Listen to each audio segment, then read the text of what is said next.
Pour revenir maintenant au sujet du comité, donc je viens vous mentionner la base de Valcartier. Alors, ça a été mentionné un peu plus tôt. Il y aura donc 220 militaires de la base militaire de Valcartier, principalement des parachutistes, qui seront en Pologne dans le cadre de l'opération Réassurance du 28 juin au 15 juillet. Et c'est la première rotation qui va demeurer en Pologne pour 6 mois plutôt que 3. Est-ce que vous pourriez donner peut-être plus de clarification pourquoi c'est une rotation un peu plus étendue pour les soldats qui y participeront à ce moment-là?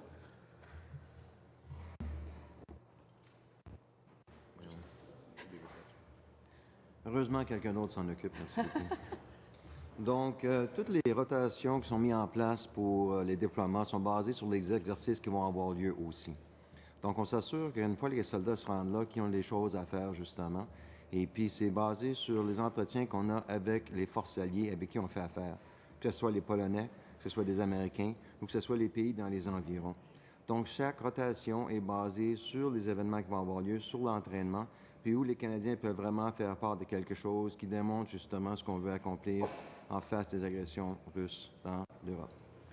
Et puis, actuellement, je sais qu'il n'est pas question pour les soldats qui seront déployés dans le cadre de cette rotation-là d'aller en Ukraine actuellement. Donc, ils seront en Pologne, peut-être amenés à se déplacer dans d'autres pays de l'Europe de l'Est.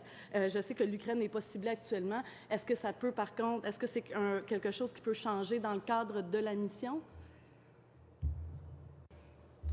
Donc, la réponse est non. C'est deux choses bien séparées. Donc, pour celles qu'on fait après assurance, c'est vraiment avec l'entraînement, le champ d'entraînement à Pologne. Mais certains pays ont déjà des entretiens avec. Donc, par exemple, on a envoyé nos troupes pour vraiment faire l'entraînement et puis amener leur expertise en tant que guerre dans des situations froides, winter warfare, comme on dit. Et puis, nous avons aussi fait d'autres choses avec d'autres pays.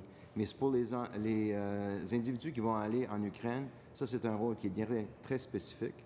Et puis, on recherche à ce moment-là vraiment à les envoyer dans des places où ils vont avoir l'utilisation de leur spécialité, que ce soit pour l'entraînement des polices militaires, que ce soit pour l'entraînement qu'on va faire du cadre de flight safety, je m'excuse de l'expression en anglais, mais c'est vraiment basé sur ça, c'est une mission qui est entièrement à part.